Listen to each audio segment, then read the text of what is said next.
Okay, so we're up here. This bucket elevator, as you can see, it's I don't know, 80 feet tall. This bucket elevator has shed its belt, I think 2 or 3 times. There's an encoder on the bottom tail pulley that senses whether or not the tail pulley is moving to stop, like a motion fall.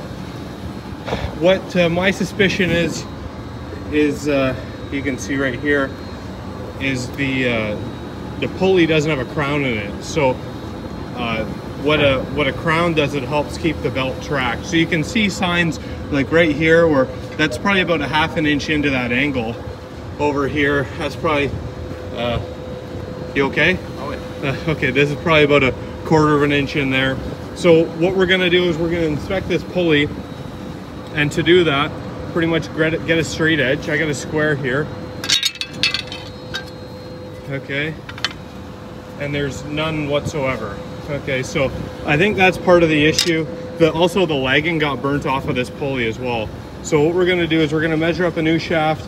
You can see this is a 2-bolt flange bearing, and that's a 2-bolt flange bearing, but this is a Sealmaster style. I think this is a tapered roller, spherical roller bearing, and this is just a normal roller bearing. So I think we're gonna end up replacing those. And you can see the housings are totally different too. Just measure up this whole thing. Now this is kind of an awkward thing to measure as far as the getting the diameter. So what I do is I wrap the tape around, and I've gotten 38.5, and I just divide that by pi is 3.14, and that'll get me close to my diameter, because the tape kind of kinks and you round to a nominal if it is close. So I'm just going to go through, measure this shaft, and I'll probably show you when it's all done. Right here we have the pulley. We're making a new one. So it's a 1/8 of an inch per foot for the taper, and then we're going to put a rubber leg on it. So when you go about making these pulleys, the best thing you can do, we plasma cut or water jet the end plates, and these hubs drop in. But we plasma cut that so this drops into the piece of tubing or pipe, whatever it might end up being. But we drop it in there, and then we bore the center of the plate out to fit this hub in. So that's what centers it. Then we weld this, we weld that with the shaft in to index the keys, and I'll kind of show you that. So right here you can see these are cut, and that's a nice snug fit. So what we're gonna do is we're gonna hold them in a 3-jaw chuck, and we're gonna bore that out so the welded hub just drops in, and that'll keep the pulley concentric enough. See right here are the hubs. So what we've done is, this still has a plasma cut edge that just slides in nice like that, but then we've centered and bored the hole, so that just drops right in. What I'm going to do is I'm going to weld this onto this plate here, weld this one, and I'm going to slide it onto the shaft and then tack it inside that.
So you see I got these welded on now. What I'm gonna do is I got the keys in the shaft to index the keyways, and what I'm gonna do is just measure the distance or mark it out here, just snug the keys, snug these set screws, and I'm gonna slide it right in here and then tack it.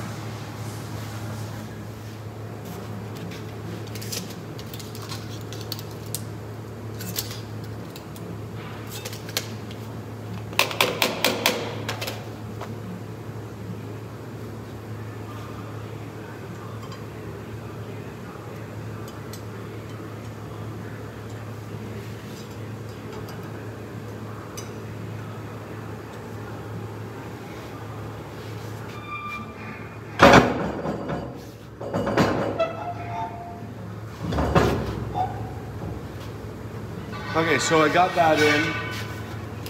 Now I'm just gonna evenly space it.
This is it all welded, so what we're going to do is let it sit for a little bit, cool down. We're going to throw that shaft back in the pulley, and then we're going to chuck it up in the lathe, put a center in it, and just turn the crown on this. So we're putting a crown on it prior to getting it legged, and then you could put a legging on this and then turn the crown on it, but it's the same procedure. But you can see when I try to weld these, I pretty much welding half of the circle. And same thing with the top, so it just saves a lot of time, a lot of stopping and starting. Be worth noting, do not let this cool down on the shaft. For whatever reason, if anything like warped during welding or something like this, and while it's hot, everything's expanded, so you're gonna have more clearance in these bores. But if, let's just say you left this on the shaft and it was just slightly misaligned, a tack popped or something, this might not fit. It might not pull the shaft out. So what we might have to do is just maybe polish something to make sure that shaft fits again, but don't leave the shaft in while it's hot. So right here you can see we're just skimming the face off, and then what we're gonna do is we're gonna turn the compound, and we're gonna put the angle on the crown. So I'll show you once the angle is on there, once we get this all cleaned up.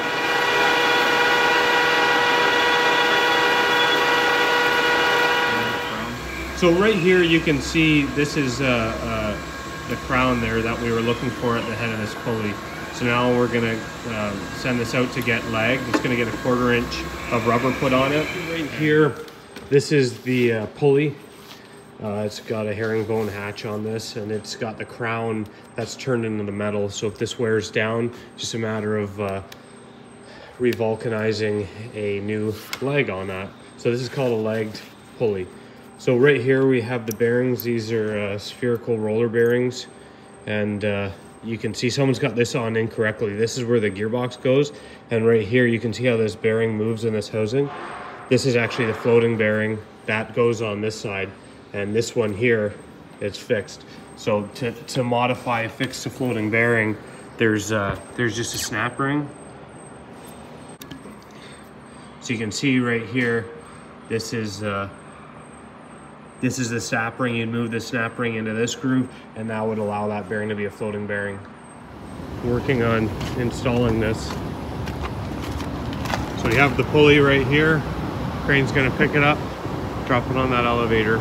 So right here we got all our tools that we're gonna need. We're going up there all in one shot, so we only have to come down with the crane once. So right here we got all our stuff. We're gonna unload it. We're gonna pull this pulley out of the way, and then we're gonna get to the belt. Someone's already come here before and take the gearbox off and all this stuff. So we're a little bit ahead of the game. This little tapered bushing off. So little trick you can do if there's some stuff on the shaft is hammer a wedge or a larger flat blade screwdriver in there, and it just separates this enough to make it loose. So I'm going to pop this off. We're going to remove the head pulley, and then we're going to try to get at the belt, which is down there quite a ways. I'll probably get rid of that debris as well. So right now you can see I got the pulley off. It's over there. Now one thing I'm just looking at is obviously these people want this bucket elevator to run, but it's all filled with, it's all jammed up. So I'm just cleaning out some of these downspouts here before this pulley gets in, or I pull the belt up. Well, it's easy to get at now, and this plate's peeling up. So I'm just gonna let them know that that's probably gonna have to get fixed. But you can see it was quite built up to the point where I pulled that right out. So you can't have that going down a downspout, and there's no sense breaking it up and jamming it down there. Right here, you can see the belt's all folded up in there. We're gonna pull this belt out, and we're gonna drop the crane down, and we're gonna pull the belt up to the top.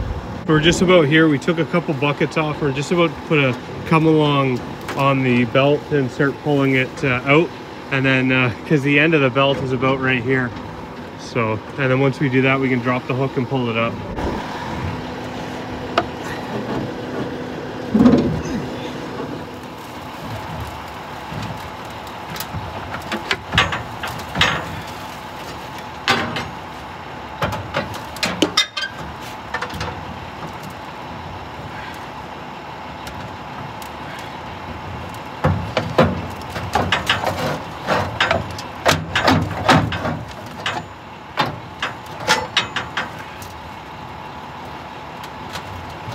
Okay, so here we got the bucket, the belt out. So what you can see right here, so I thought they split the belt because they were jogging this, and they were jogging the conveyor.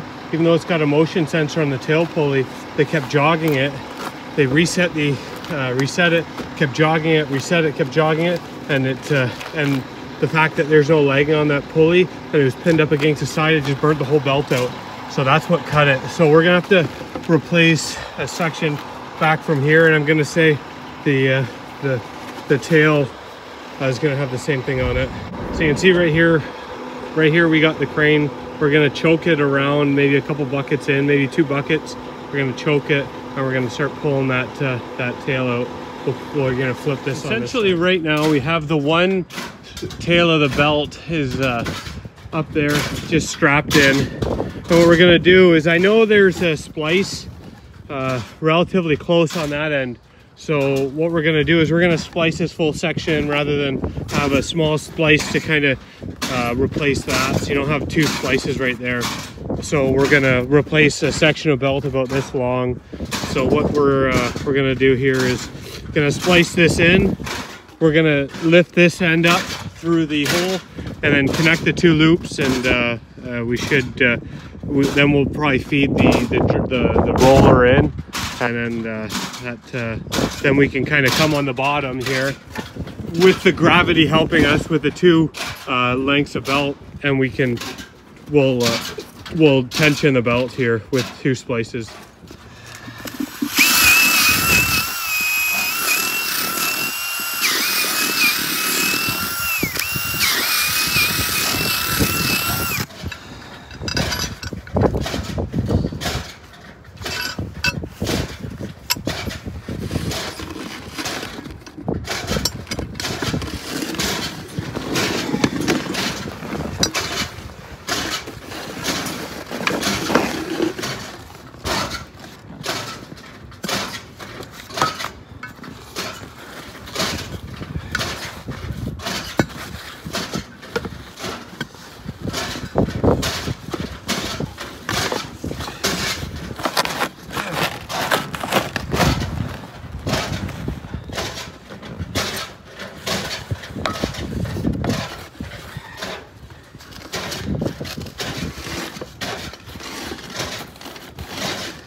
so we have the pulley in place. Keep in mind when you put a legging on a pulley, usually it's directional based on the way the splice of the vulcanizing is. So we got this side hanging, this side hanging. So we should be good to start putting some things in position here. It's getting pretty cold, so we'll see what we can film, but this is pretty much it. We'll make sure it's nice and square. Put the gearbox on. We're gonna splice this belt as tight as we can get it, but then we're gonna take the slack out at the bottom. So right here you can see we have this splice. We just got this come along wrapped around this to kind of help us with that. Then yeah, we should be good. We're just gonna cut this belt here. We're gonna lift this pulley up, and then now it's just a matter of seeing if we can, if the take up can take this up, and if it can't, we'll just have to kind of clean up a little bit at the bottom. So right now, this whole side of the bucket elevator has material in it. So once we cut this whole thing would fall down and drop all this material. So we're just in the process of putting the gearbox on. We got anti-seize on. We got that all polished. We got anti-seize under the key. Right now the crane's holding this up, keeping that. And we're gonna slide the gearbox on. These are tapered bores, so we don't put anti-seize on the taper itself, but just onto the shaft. So that's all cleared up. So we're gonna slide that on, make sure to align the key inside that, and align it. There's a torsion bar, torsion bar, and that has to line up with this clip right on the end. Right here, we're centering. We got to set the pulley to set the shaft, to then set the gearbox. So what we need to do is we're going to set the pulley in the center of the space. We're going to set the shaft. We're going to tighten the set screws on the fixed bearing. We're going to center the floating bearing, and then we're going to line this up with this torque arm. Okay, so right here, this is the bottom of the elevator. I got to take a hatch off of this, clear out all the sand, and then I got to resplice the belt, take all the excess material out. You can kind of see in here, it's just hard to do that with a crane pulling on the belt because you have the weight of this side and the empty side here. So I'm just going to be able to pull all this out, and then the tensioner's wound all the way up, or it should be, before I do that, and I'll kind of keep chipping away at this. So right here we got the belt all pulled out. I'm going to loosen these off all the way up, and then I'm going to splice take the slack out of this belt, and that should be it, hopefully. Right here I got the splice together. Sometimes it helps to have a longer threaded rod to kind of help pull all this stuff together. You can see it should be, you want to try to get this as tight as you can when you do this, because it's going to be it's going to take a little bit to tension that up. Mind you, if you drop this down 3 inches, it moves 6 inches on either in total, right? So I think we should be pretty good here. I got to watch out for this. This is going to fold back in there, but and I got nylocks on all these. So I'm just going to pull this out, replace this with a bolt, and then I'm going to kind of snug the tensioners up, make sure we're good, and I'm going to go and just button up the gearbox up top. So just keep in mind with this floating bearing, you want to kind of push it in the center of its stroke there. So that's something that I just did here. I just tapped it over, made sure it's in the center, and I'm just going to button everything up. And that should be it.